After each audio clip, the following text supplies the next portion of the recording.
ನಮಸ್ಕಾರ ಸ್ನೇಹಿತರೆ. ಭಾಗ್ಯಲಕ್ಷ್ಮಿ ಎದುರು ಬದಲಾಗ್ತಿದ್ದಾರೆ, ಭಾಗ್ಯ ಖಂಡಮಂಡಲ ಆಗ್ತಿದ್ದಾರೆ. ಹಾಗಿದ್ರೆ ಇಲ್ಲಿ ಭಾಗ್ಯ ಮುಂದೆ ಕೀರ್ತಿ ವೈಷ್ಣವ್ ಲವ್ ಸ್ಟೋರಿ ತೆರೆದುಕೊಳ್ಳುತ್ತಾ ಏನಾಗ್ತದೆ ತಿಳ್ಕೊಬೇಕು ಅಂದರೆ ಈಗಲೇ ನಮ್ಮ ಈ ಚಾನಲ್ನ ಸಬ್ಸ್ಕ್ರೈಬ್ ಮಾಡಿ. ಹಾಗೆ ಲಕ್ಷ್ಮಿಗೆ ಪ್ರಜ್ಞೆ ಬಂತ, ಏನಾಯಿತು ತಿಳ್ಕೊಬೇಕು ಅಂದರೆ ಈಗಲೇ ನಮ್ಮ ಈ ಚಾನಲ್ನ ಸಬ್ಸ್ಕ್ರೈಬ್ ಮಾಡಿ. ಹಾಗೆ ಒಂದು ವಿಡಿಯೋವನ್ನು ಪೂರ್ತಿಯಾಗಿ ನೋಡಿ. ಇಲ್ಲಿ ಲಕ್ಷ್ಮಿ ಸಾವನ್ ಬದುಕಿನ ನಡುವೆ ಹೋರಾಟ ಮಾಡ್ತಿದ್ದಾಳೆ. ಅವಳಿಗೆ ಆಪರೇಷನ್ ಆಗಬೇಕಾಗಿದೆ. ಹಾಗಾಗಿ ಎಲ್ಲ ರೀತಿಯ ಡಾಕ್ಯುಮೆಂಟೇಷನ್ ಮಾಡಿಸಿದ ನಂತರ ಅಲ್ಲಿ ಆಪರೇಷನ್ ನಡೀತದೆ. ಆದರೆ ಎಲ್ಲರೂ ಕೂಡ ಇಲ್ಲಿ ಕೀರ್ತಿನೇ ಆಪಾದಕಿ ಅಂತ ನೋಡ್ತಿದ್ದಾರೆ. ಬಿಕಾಸ್ ಇಲ್ಲಿ ಕೀರ್ತಿ ಆರೋಪಿ ಅಂತ ನೋಡ್ತಿದ್ದಾರೆ. ಬಿಕಾಸ್ ಕೀರ್ತಿಯಿಂದಾನೆ ಇಷ್ಟೆಲ್ಲ ಆಗಿದ್ದು, ಕೀರ್ತಿನೇ ಲಕ್ಷ್ಮಿಗೆ ಇಂಥ ಸ್ಥಿತಿ ತಂದಿರುವುದು ಅಂತ. ಆದರೆ ಇಲ್ಲಿ ಕೀರ್ತಿ ಆಗಲಿ ಕಾರುಣ್ಯ ಆಗಲಿ ಹೇಳೋ ಮಾತನ್ನ ಯಾರು ಕೂಡ ನಂಬ್ತಾ ಇಲ್ಲ. ಹಾಗಾಗಿ ಇಲ್ಲಿ ಕೀರ್ತಿ ಇರಬಾರ್ದು, ಕಳಿಸ್ಬಿಡು ಅಂತ ವೈಷ್ಣವ್ಗೆ ಹೇಳ್ಕೊಟ್ಟಾಗ ಕೀರ್ತಿನ ಹೋಗು ಅಂದ್ರೆ ಇಲ್ಲ, ನಾನು ಹೋಗೋದಿಲ್ಲ, ನಾನು ಮಾಡಿರೋದು ಸುಳ್ಳು ಸತ್ಯವನ್ನೋ ನಾನು ಮಾಡಿದಿನ ಇಲ್ವಾ ಅಂತ ಗೊತ್ತಿರುವುದು ಲಕ್ಷ್ಮಿಗೆ ಮಾತ್ರ.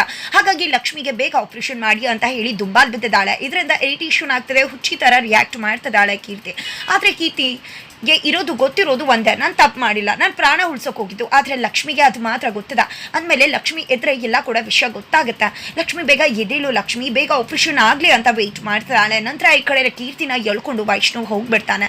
ನಂತರ ಈ ಕಡೆ ಎಲ್ಲರೂ ಕೂಡ ಕಾಯ್ತಿದ್ದಾರೆ. ಈ ಕಡೆ ಕೃಷ್ಣವ್ರಂತೂ, ಈ ಕಡೆ ಕಾವೇರಿಯವರು ಯಾವಾಗ ಕಾರುಣ್ಯಾಗೆ ಈ ರೀತಿ ವೈಷ್ಣವ್ ಕೀರ್ತಿನ ಎಳ್ಕೊಂಡು ಹೋಗ್ಬೇಕಿದ್ರೆ ನೀನು ಯಾಕೆ ತಡಿಯೋಗಿ ಬಂದಿದೆ ಅಂತ ಹಾಗೆ ಹೇಗೆ ಅಂತ ಕಾರುಣ್ಯ ಮತ್ತು ಕಾವೇರಿಯವ್ರ ನಡುವೆ ಮಾತುಕತೆ ಆಗುತ್ತೆ. ನಿನ್ನ ಮಗಳು ಇಂಥ ಕೆಲಸ ಮಾಡ್ತಾಳೆ ಅಂತ ಗೊತ್ತಿರಲಿಲ್ಲ ಅಂದಾಗ ಯಾಕೆ ಇದಕ್ಕೆಲ್ಲ ಕಾರಣ ನೀನೇ ಅನ್ನೋದು ಗೊತ್ತಿಲ್ಲ. ನನ್ನ ಮಗಳು ಯಾವುದೇ ರೀತಿ ತಪ್ಪು ಮಾಡಿಲ್ಲ. ನಿಜ ಹೇಳಬೇಕು ಅಂದರೆ ನನ್ನ ಮಗಳು ಲಕ್ಷ್ಮಿ ಜೀವ ಉಳ್ಸೋಕೆ ಹೋಗಿಲ್ಲೇ ಹೊರತು ಲಕ್ಷ್ಮಿಗೆ ಚುಚ್ಚೋಕೆ ಹೋಗಲಿಲ್ಲ. ಬೈ ಆಕ್ಸಿಡೆಂಟ್ ರೌಡಿಗೆ ಚುಚ್ಚಬೇಕಾಗಿದ್ದು ಲಕ್ಷ್ಮಿಗೆ ಚುಚ್ಕೊಂಡ್ಬಿಡ್ತು ಅಷ್ಟೇ ಹೊರತು ಕೀರ್ತಿ ಈ ಕೆಲಸ ಮಾಡಿದ್ದಲ್ಲ ಅಂತಿದ್ದಾರೆ.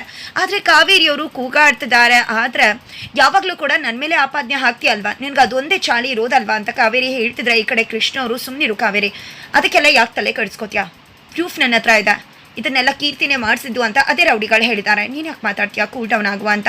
ಈ ಕಡೆ ಸುಪ್ರೀತಾ ಅವ್ರಿಗೂ ಕೂಡ ಅನುಮಾನ ಬರುತ್ತೆ. ಕಾರುಣ್ಯ ಅವರ ಮಾತನ್ನು ಕೇಳಿದೆ, ನೀವೇನಾದರೂ ಮಾಡಿರಬಹುದಲ್ವಾ ಅಂತ ಸುಪ್ರೀತಾ ಕೂಡ ಹೇಳ್ತಿದ್ರೆ ಈ ಕಡೆ ಕಾವೇರಿಯವರು ಒಂದು ಕ್ಷಣ ದಂಗ ಆಗಿಬಿಡ್ತಾರೆ. ನಂತರ ಇಲ್ಲಿ ಏನೇನಾಯಿತು ಏನು ಎಂತು ಎಲ್ಲವೂ ಕೂಡ ನಿನಗೂ ಕೂಡ ಗೊತ್ತಿದೆ ಅಂತ ನನಗೂ ಕೂಡ ಗೊತ್ತಿದೆ, ನೀನು ಯಾಕೆ ಹೇಳೋದನ್ನು ತಡೆಯೋಕೆ ಹೋದೆ ಅಂತ ಹೇಳಿ ಕಾರುಣ್ಯ ಮತ್ತು ಕಾವೇರಿ ಅವ್ರ ನಡುವೆ ಮತ್ತೆ ಚುಟಾಪಟಿ ಶುರುವಾಗುತ್ತೆ. ನಂತರ ಇಲ್ಲಿ ವೈಷ್ಣು ಬಂದಿದೆ, ನೋಡು ಕೀರ್ತಿ, ನಿನ್ನಂಥ ರಾಕ್ಷಸನ ನಾನು ಯಾಕೆ ಪ್ರೀತಿ ಮಾಡಿದೆ ಅಂತ ನನ್ನ ಬಗ್ಗೆ ನನಗೆ ಅಸಹ್ಯ ಆಗ್ತದೆ. ನೀನು ನನಗೆ ಮೋಸ ಮಾಡಿದೆ, ನಾನು ನಿನ್ನ ಎಷ್ಟೆಲ್ಲ ಕಾಡ್ದೆ ಬೇಡ್ದೆ ನನ್ನ ಮದುವೆ ಆಗು ಅಂತ ಕೇಳ್ಕೊಂಡೆ. ನಾನು ಎಷ್ಟು ರಿಕ್ವೆಸ್ಟ್ ಮಾಡಿದ್ರು ಕೂಡ ನೀನು ನನ್ನನ್ನು ಬಿಟ್ಟು ಹೋಗ್ಬಿಟ್ಟೆ. ನೀನು ಬಿಟ್ಟು ಹೋದ್ಮೇಲೆ ನಾನು ಅನುಭವಿಸಿದ ನೋವು ನನಗೆ ಗೊತ್ತು. ನೀನು ನನ್ನ ಕಣ್ಮುಂದೆ ಇದ್ದಾಗೆ ಇರಬಾರ್ದು ಅಂತ ಅನ್ಕೋತಿದ್ದೆ. ಹೇಗೋ ನನ್ನ ಕಣ್ಮುಂದೆ ಬರ್ತಿದ್ದೆ, ಏನೋ ಆಗ್ತಿತ್ತು, ನನಗೆ ನೀನು ಮರೆಯೋಕ್ಕೂ ಕೂಡ ಆಗ್ತಿರ್ಲಿಲ್ಲ, ಏನೋ ಒಂದು ಆಗ್ತಿತ್ತು. ಆದರೆ ಇವತ್ತು ಖಂಡಿತವಾಗ್ಲೂ ಡಿಸೈಡ್ ಮಾಡ್ತಾ ಇದ್ದೀನಿ, ಇನ್ನು ಮುಂದೆ ಯಾವತ್ತೂ ಕೂಡ ನನ್ನ ಜೀವನದಲ್ಲಿ ಇರಬೇಡ, ತೊಲಗು ಹೊಟ್ಟೋಗ್ಬೇಡ, ನೀನು ನನ್ನ ಜೀವನದಲ್ಲಿ ಬೇಕಾಗಿಲ್ಲ, ತೊಲಗು ಹೋಗು ತೊಲಗು ಹೋಗು ತೊಲಗು ಹೋಗು ಅಂದ್ಬಿಡ್ತಾನೆ ವೈಷ್ಣವ್. ಇದರಿಂದ ಕೀರ್ತಿ ಹುಚ್ಚಿ ಆಗ್ಬಿಡ್ತಾಳೆ, ತೆಗೆದು ಕೆನ್ನೆಗೆ ಬಾರಿಸ್ಬಿಡ್ತಾಳೆ ವೈಷ್ಣವ್ಗೆ. ಕೀನ್ ಮಾತಾಡ್ತಿದ್ಯಾ ವೈಶ್, ಸಾರಿ ವೈಶ್, ಕಂಟ್ರೋಲಿಗೆ ಸಿಗಲಿಲ್ಲ, ನಿಜವಾಗ್ಲೂ ನಾನು ನಿನಗೆ ಹೊಡಿಬಾರ್ದಿತ್ತು, ಆದರೆ ಎಷ್ಟು ಪ್ರೀತಿ ಮಾಡ್ತೀನಿ ನಾನು ನಿನ್ನ, ಅಂಥದ್ರಲ್ಲಿ ನೀನು ನನ್ನ ತೊಲಗು ಹೋಗು ಅಂತ ಹೇಳ್ಬಿಟ್ಟಿಯಲ್ಲ, ಮನಸ್ಸು ಹೇಗೆ ಬಂತು ವೈಶ್, ಚಿಕ್ಕದ್ರಿಂದ ನಿನ್ನ ಮೇಲೆ ಪ್ರಾಣನೇ ಇಟ್ಕೊಂಡಿದ್ದೀನಿ, ನಾನು ನಿನ್ನ ಎಷ್ಟು ಪ್ರೀತಿ ಮಾಡ್ತಿದ್ದೆ ಅಂತ ನಿನಗೂ ಕೂಡ ಗೊತ್ತಿದೆ ಅಲ್ವಾ, ನೀನು ಕೂಡ ನನ್ನ ನಂಬೋದಿಲ್ವಾ, ನಾನು ನಿಜ ಹೇಳ್ತಿದ್ದೇನೆ ವೈಶ್, ನಾನು ಲಕ್ಷ್ಮಿಗೆ ಅಂತ ಕೆಲಸ ಮಾಡಿಲ್ಲ, ನಾನು ಅಂಥ ಕೆಲಸ ಮಾಡೋಳು ಕೂಡ ಅಲ್ಲ. ಹಾಗಿದ್ದರೆ ಇಷ್ಟು ದಿನ ಬೇಕಿತ್ತ ನನಗೆ ಇಂಥ ಕೆಲಸ ಮಾಡೋದಕ್ಕೆ, ನಿಜ ಒಂದು ಮಾತಾದರೂ ಕೇಳ್ತಿದ್ಯಾ, ನಾನು ಲಕ್ಷ್ಮಿ ಯಾಕೆ ಭೇಟಿ ಮಾಡೋಕ್ಕೆ ಹೋಗಿದ್ವಿ, ನಿನ್ನೆ ಯಾಕೆ ದೇವಸ್ಥಾನಕ್ಕೆ ಕರ್ತಿದ್ವಿ ಅಂತ ಆ ವಿಷಯದ ಬಗ್ಗೆ ಒಂದಾದರೂ ಮಾತಾಡ್ತಿದ್ಯಾ ವೈಶ್ ನೀನು ಅಂತ ಕೇಳ್ತಿದ್ದಾಳೆ ಕೀರ್ತಿ. ಏನು ಹೇಳಬೇಕು ನೀನು, ಏನು ಹೇಳಬೇಕು ಅನ್ನೋದನ್ನ ಹೇಳ್ಬಿಡು, ಇನ್ನು ಯಾವತ್ತೂ ಕೂಡ ನನಗೇನು ಹೇಳೋಕ್ಕೆ ಬರಬೇಡ, ನನಗೇನು ಕೇಳೋಕ್ಕೆ ಇಂಟ್ರೆಸ್ಟ್ ಇಲ್ಲ. ಆದರೆ ಲಕ್ಷ್ಮಿ ಅವ್ರಿಗೆ ಏನಾದರೂ ಹೆಚ್ಚು ಕಡಿಮೆ ಆದರೆ ಖಂಡಿತ ನಾನಂತೂ ನಿನ್ನ ಸುಮ್ಮನೆ ಬಿಡೋದಿಲ್ಲ ಅಂತ ಹೇಳ್ತಿದ್ದಾರೆ. ಈ ಕಡೆ ಕೀರ್ತಿ ಕೂಡ ವೈಷ್ಣವ್ ಹತ್ರ, ನೋಡು ವೈಷ್ಣವ್, ಏನಾಯಿತು ಏನೋ ನಿನಗೇನು ಕೂಡ ಗೊತ್ತಿಲ್ಲ, ನಿನ್ನಿಂದ ಒಂದು ಸತ್ಯನ ಮುಚ್ಚಿಡಲಾಗಿತ್ತು, ಆ ಒಂದು ಸತ್ಯನೇ ಹೇಳಬೇಕು ಅಂತಾನೆ ನಾನು ಲಕ್ಷ್ಮೀ ದೇವಸ್ಥಾನಕ್ಕೆ ಹೋಗಿದ್ದು, ನಿನ್ನನ್ನು ಕೂಡ ಕರೆದಿದ್ದು. ನಿಜ ಹೇಳಬೇಕು ಅಂದರೆ ಲಕ್ಷ್ಮಿ ಒಬ್ಬಳೇ ನನ್ನ ಅರ್ಥ ಮಾಡ್ಕೊಂಡಿದ್ದು, ಲಕ್ಷ್ಮಿಗೆಲ್ಲ ವಿಷಯ ಗೊತ್ತಾಗಿದೆ ವೈಷ್ಣವ್, ನೀನು ನಾನು ಲವ್ ಮಾಡ್ತಿದ್ವಿ ಅಂತ.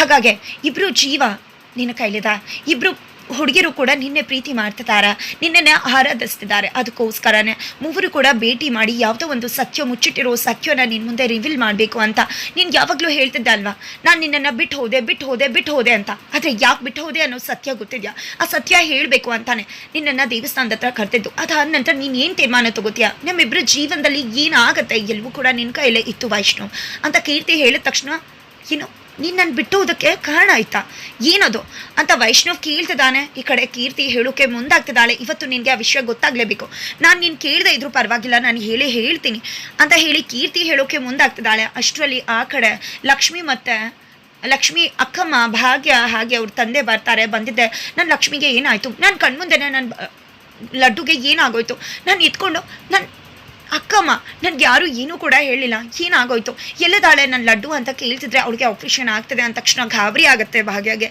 ಇನ್ನು ನನ್ನ ಲಡ್ಡುಗೆ ಆಪ್ರೇಷನ್ ಆಗಿದೆಯಾ ಏನಾಯಿತು ಅಂತ ಹೇಳ್ತಿದ್ದಾಗೆ ಈ ಕಡೆ ಕಾರುಣ್ಯ ಅವರು ಬೇಕು ಅಂತ ಕೀರ್ತಿ ಮಾಡಿದ್ದಲ್ಲ, ಅದು ಅಕಸ್ಮಾತ್ ಚುಚ್ಚಿದ್ದು ಅಂತ ಹೇಳ್ತಾರೆ. ಜೊತೆಗೆ ಡಾಕ್ಟರ್ ಕೂಡ ಬಂದು ಅವರು ಔಟ್ ಆಫ್ ದ ಡೇಂಜರ್ ಅಂತ ಹೇಳಿದ್ದಾರೆ, ಆರಾಮಾಗಿದ್ದಾರೆ ಅಂತ ಹೇಳಿದ ತಕ್ಷಣ ಕಾವೇರಿ ಅವ್ರಿಗೆ ನಡ್ಕ ಶುರು ಆಗುತ್ತೆ. ಏನಪ್ಪ ಇದು, ವೈಷ್ಣವೇನೋ ಕೀರ್ತಿ ಜೊತೆ ಆ ಕಡೆ ಹೋಗ್ಬಿಟ್ಟ, ಈ ಕಡೆ ಲಕ್ಷ್ಮಿ ಏನಾದರೂ ಬಾಯ್ ಬಿಟ್ಬಿಟ್ರೆ ಏನು ಮಾಡೋದು, ನಾನು ಸಿಕ್ಕಾಕೋತೀನಲ್ಲ ಅಂತ ಅನ್ಕೋತಿರ್ತಾರೆ. ನೋಡ್ಬಹುದಾ ಅಂತ ಕೇಳೋದಕ್ಕೆ ಎಲ್ಲ ನೋಡೋಕ್ಕಾಗೋದಿಲ್ಲ, ಅವ್ರನ್ನ ಅಬ್ಸರ್ವೇಷನಲ್ಲಿ ಇಟ್ಟಿದ್ದೀವಿ, ಆಮೇಲೆ ಅಷ್ಟೇ ನೋಡೋಕ್ಕಾಗೋದು ಹೇಳೋಕ್ಕಾಗೋದು ಅಂತ ಹೇಳ್ತಾರೆ. ನಂತರ ಹೇಗೋ ಹೋಗಿ ಜವಾಬ್ ಆವಾಜ್ ಬರುತ್ತೆ. ಬಟ್ ಇಲ್ಲಿ ಭಾಗ್ಯಗೆ ಚಾಕು ಹಾಕಿರೋದು ಗೊತ್ತಾಗ್ತಿದ್ದಾಗೆ ಅವಳು ಇನ್ನಷ್ಟು ಗಾಬರಿ ಆಗ್ತಿದ್ದಾಳೆ. ನನ್ನ ಲಡ್ಡುಗೆ ಏನಾಗೋಯ್ತು, ನನ್ನ ಲಡ್ಡುನ ಎಷ್ಟು ಮಟ್ಟಿಗೆ ನೋಡ್ಕೊಂಡಿದ್ದೆ, ನನ್ನ ಲಡ್ಡು ಚೆನ್ನಾಗಿರ್ಬೇಕು ಅಂದ್ಕೊಂಡಿದ್ದೆ, ಆದರೆ ನನ್ನ ಕಣ್ಮುಂದೆನೇ ನನ್ನ ಲಡ್ಡುಗೆ ಈ ರೀತಿ ಪ್ರಾಣಕ್ಕೆ ಸಂಸ್ಕಾರ ಬರೋ ಪರಿಸ್ಥಿತಿ ಬಂದ್ಬಿಡ್ತಾ, ಯಾರು ಮಾಡಿದ್ದು, ಯಾಕೆ ಮಾಡಿದ್ದು ಅಂತ ಕೇಳ್ತಿದ್ರೆ ಈ ಕಡೆ ಎಲ್ಲದಕ್ಕೂ ಕೂಡ ಕೀರ್ತಿ ಕಾರಣ ಅಂತ ಹೇಳ್ತಿದ್ದಾರೆ. ಆದರೆ ಇಲ್ಲಿ ಭಾಗ್ಯ ಕೀರ್ತಿ ಯಾಕೆ ಇಂಥದ್ದೆಲ್ಲ ಮಾಡಬೇಕು, ಕೀರ್ತಿಗೂ ಇದಕ್ಕೂ ಏನು ಸಂಬಂಧ ಅಂತ ಹೇಳ್ತಿದ್ರೆ ಈ ಕಡೆ ಕಾರುಣ್ಯ ಅವರು ನನ್ನ ಮಗಳು ಬೇಕು ಅಂತ ಮಾಡಿದ್ದಲ್ಲ, ಅಕಸ್ಮಾತ್ ಮಾಡಿದ್ದು ಅಂದಾಗ ಈ ಕಡೆ ಅಪ್ಪ ಕೂಡ ಏನು ನಿಮ್ಮ ಮಗಳ ಬಗ್ಗೆ ಅಷ್ಟೊಂದು ಮಾತಾಡ್ತಿದ್ರಲ್ಲ, ನಿಮ್ಮ ಮಗಳು ಏನೇನು ಮಾಡಿಲ್ಲ, ಎಷ್ಟು ತೊಂದರೆ ಕೊಟ್ಟಿಲ್ಲ ವೈಷ್ಣು ಮತ್ತು ಲಕ್ಷ್ಮಿಗೆ ಅಂತ ಅಲ್ಲಿ ದೊಡ್ಡಪ್ಪ ಮಾತನಾಡೋಕೆ ಶುರು ಮಾಡ್ತಾರೆ.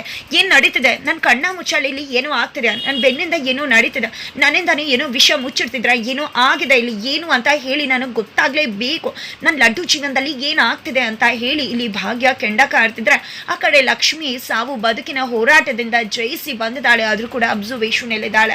ಹಾಗಿದ್ರೆ ಇಲ್ಲಿ ವೈಷ್ಣವ್ ಶಾಕ್ ಆಗ್ತಿದ್ದಾನೆ. ಹಾಗಿದ್ರೆ ಕೀರ್ತಿ ಎಲ್ಲ ವಿಷಯ ಹೇಳ್ಬಿಟ್ಲ. ಆ ಕಡೆ ಭಾಗ್ಯಗೆ ಲಕ್ಷ್ಮಿ ಮತ್ತೆ ಕೀರ್ತಿ ನಡುವೆ ಇದ್ದಂತಹ ಗುಟ್ಟು, ವೈಷ್ಣವ್ ಕೀರ್ತಿನ ಲವ್ ಮಾಡಿತ್ತ ಅನ್ನೋ ಸತ್ಯ ಭಾಗ್ಯ ಮುಂದೆ ರಿವೀಲ್ ಆಯ್ತಾ. ಆ ಕಡೆ ಲಕ್ಷ್ಮಿಗೆ ಪ್ರಜ್ಞೆ ಬಂದ ತಕ್ಷಣ ಲಕ್ಷ್ಮಿ ಇಲ್ಲಿ ಕೀರ್ತಿನೇ ಕಾರಣ ಅನ್ನೋ ಸತ್ಯ ಹೇಳ್ಬಿಟ್ಲ. ಕೀರ್ತಿನೇ ಇಷ್ಟೆಲ್ಲ ಮಾಡಿದ್ದು ಅಂತ ಅಥವಾ ಕೀರ್ತಿ ಮಾಡಿದ್ದಲ್ಲ ಅನ್ನೋ ಸತ್ಯನ ಅರ್ಥ ಮಾಡ್ಕೊಂಡು ಇದು ಯಾವುದಕ್ಕೂ ಕಾರಣ ಕೀರ್ತಿ ಅಲ್ಲ ಅನ್ನೋ ಸತ್ಯನ ಹೇಳ್ತಾಳ. ಅಥವಾ ಇಲ್ಲಿ ಯಾರ ಮುಖವಾಡ ಇದೆ ಅವರ ಮುಖವಾಡನ ಬಯಲು ಮಾಡೋ ಒಂದೇ ಕಾರಣಕ್ಕೋಸ್ಕರ ಏನಾದ್ರೂ ಇಲ್ಲಿ ಕೀರ್ತಿನ ಯೂಸ್ ಮಾಡಿಕೊಂಡು ನಿಜ ಮುಖ ಬಯಲು ಮಾಡೋ ಕಡೆ ಹೆಜ್ಜೆನ ಇಡ್ತಾಳ ಲಕ್ಷ್ಮಿ. ಏನ ಆಗ್ಬಹುದು, ಯಾವ ರೀತಿಯ ಒಂದು ಟ್ವಿಸ್ಟ್ ಅಂಡ್ ಟರ್ನ್ ತಗೋಬಹುದು. ಇಲ್ಲಿ ಭಾಗ್ಯ ಮುಂದೆ ಸತ್ಯ ದರ್ಶನ ಆಗುವುದ್ರಲ್ಲಿದೆ. ಆ ಕಡೆ ಜಾತಕದ ವಿಷಯನ ಹೇಳಿ ನಿನಗೋಸ್ಕರನೇ ನಾನು ನಿನ್ನನ್ನು ಬಿಟ್ಟು ಹೋಗಿದ್ದು ಹೊರತು ಇನ್ಯಾವುದೇ ಕಾರಣಕ್ಕೂ ಅಲ್ಲ ಅನ್ನೋ ಮಾತು ಇಲ್ಲಿ ವೈಷ್ಣವ್ ಮನನ ಕಲಕ್ತಾ ಇದೆ. ಆ ಕಡೆ ಲಕ್ಷ್ಮಿ ಸಾವು ಬದುಕಿನ ನಡುವೆ ಹೋರಾಟ ಮಾಡ್ತಿದ್ದಾಳೆ. ಇಲ್ಲಿ ಈ ಮೂವರ ಬದುಕು ಒಂದು ಟ್ರಯಾಂಗಲ್ ಅಲ್ಲಿದೆ. ಹಾಗಿದ್ರೆ ಯಾರಿಗೆ ಸಿಗ್ತಾರೆ, ಯಾರು ಏನು ತೀರ್ಮಾನ ತಗೋತಾರೆ. ಈ ಕಡೆ ಭಾಗ್ಯಗೆ ಸತ್ಯ ಗೊತ್ತಾದ್ರೆ ಭಾಗ್ಯ ಮನಸ್ಸಲ್ಲಿ ಆಗ್ತಕ್ಕಂಥ ಆತಂಕ, ಕಳವಳ ಏನು, ಇಲ್ಲಿ ಮೂವರ ಬದುಕಲ್ಲಿ ಸುನಾಮಿನೇ ಎಪ್ತಾ ಇದೆ. ಇಲ್ಲಿ ನಾನು ನಿನ್ನ ಬಿಟ್ಟು ಹೋಗಿದ್ದಕ್ಕೆ ಕಾರಣ ಜಾತಕದಲ್ಲಿ ಈ ರೀತಿ ದೋಷ ಆಯಿತು, ನಾನು ನಿನ್ನ ಮದುವೆ ಆಗಿದ್ರೆ ನೀನು ಸತ್ತೋಗ್ತಿದ್ದೆ, ಅದೇ ಕಾರಣಕ್ಕೆ ನಾನು ನಿನ್ನನ್ನು ತ್ಯಾಗ ಮಾಡಿದ್ದು ಅನ್ನೋ ಸತ್ಯನ ಕೀರ್ತಿ ಹೇಳಿಬಿಟ್ಲು. ವೈಷ್ಣವ್ ಕುಸ್ತು ಹೋಗ್ತದಾನೆ. ಹಾಗಿದ್ರೆ ವೈಷ್ಣವಕ್ಕೆ ಏನು ಆಯ್ಕೆ ಏನಾಗ್ಬೋದು, ಪ್ರೀತಿ ಮಾಡಿ ತನಗೋಸ್ಕರ ತನ್ನ ಪ್ರೀತಿನೇ ತ್ಯಾಗ ಮಾಡಿದ ಕೀರ್ತಿನ ಜೀವನಕ್ಕೆ ಜೀವನದ ಸಂಗಾತಿಯಾಗಿ ಬಂದು ತಾನೇ ಜಗತ್ತು ಅಂತ ತನ್ನ ಜೊತೆ ಇಷ್ಟೆಲ್ಲ ಅರ್ಥ ಮಾಡಿಕೊಂಡು ಹೋಗ್ತಿರೋ ಲಕ್ಷ್ಮಿನ ಏನಾಗುತ್ತೆ ತಿಳ್ಕೊಬೇಕು ಅಂದರೆ ಮುಂದಿನ ವಿಡಿಯೋ